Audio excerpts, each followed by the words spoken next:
Bonjour à tous. Bon, alors bonjour Garden Teapot, bonjour à toutes les autres personnes qui verront peut-être ce document. Alors voilà, en fait, j'ai fait une copie de cette interview et puis, donc, attendez, excusez-moi, j'ai réalisé un premier sous-titrage et je vais dans cette première vidéo vous montrer un peu ce que ça donne. Puis petit à petit, je vais essayer de faire une ou deux autres vidéos pour voir comment une communauté pourrait interagir autour de cette page. Alors évidemment, là, moi, je pense que ça serait mieux de rester sur le compte de Haim Media, hein, la société qui a fait les choses. Moi, pour l'instant, j'ai juste créé ce compte pour pouvoir un peu bidouiller. Voilà. Alors, comme vous le savez, sur YouTube, vous pouvez activer ou désactiver des sous-titres. Donc quand je vais activer les sous-titres, je vais pouvoir, regardez, ici, cliquer sur onglet pour accéder aux paramètres. Alors je vais pouvoir choisir un certain nombre de paramètres. Et donc cette vidéo pourrait être envoyée à un certain nombre d'intervenants. Et là, vous voyez, je clique sur sous-titres et on voit le sous-titrage qui a été réalisé. Donc on va voir comment. Alors avant d'aller plus loin, je vais aussi vous montrer quelque chose qui me semble intéressant. Qu'en fait, là je vais dans sous-titres, dans les paramètres, là, petit bouton, je vais mettre traduction automatique et je vais choisir allemand. Alors vous allez voir, anglais-allemand. En fait, ma traduction anglaise, grâce à Google Traduction, hein, ça vaut ce que ça vaut, mais enfin c'est quand même pas mal.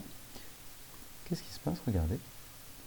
Mon texte anglais a été pris en charge par Google Trad et a donné des sous-titres en allemand.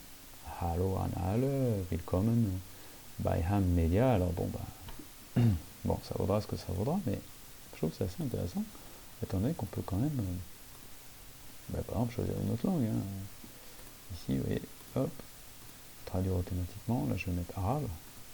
Bon, je ne parle pas du tout arabe, donc je ne peux pas tellement vérifier ma traduction, mais vous voyez, les choses sont affichées en arabe. Et puis, bon, avec certaines limites, mais c'est déjà pas mal.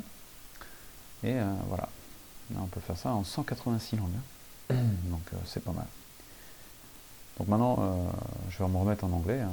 Vous pourrez voir, alors j'ai pas tout fait évidemment, mais voilà, je vais essayer de vous montrer un certain nombre de choses. Alors attendez, excusez-moi, thank you for this interview.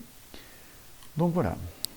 Alors, dans la prochaine vidéo, je vais vous montrer quelque chose d'intéressant, c'est comment en cliquant là-dessus, on va pouvoir modifier et créer des sous-titres de façon collaborative. Alors, pour participer au sous-titrage, il va falloir créer un compte YouTube. C'est-à-dire que YouTube, ça marche comme un portail. Et une fois qu'on a créé un compte YouTube, on peut, en tant que contributeur, poster une vidéo, mais aussi interagir et modifier les vidéos des autres si on laisse les choses ouvertes pour tout le monde, comme dans Wikipédia, et en particulier faire des sous-titrages. Donc, si les utilisateurs, la communauté de traducteurs bénévoles qu'il s'agirait de mettre en route créent des comptes YouTube, ils vont tout simplement ensuite pouvoir cliquer sur le lien que j'ai mis et arriver sur leur interface Creator Studio, quoi, si vous voulez, le studio des créateurs, et voilà, avoir ici gérer les sous-titres. Donc dans la vidéo d'après, je vais vous montrer comment ils vont pouvoir faire. Voilà, alors je vais essayer d'arriver à arrêter cette caméra. Donc à tout de suite pour la prochaine vidéo. Merci.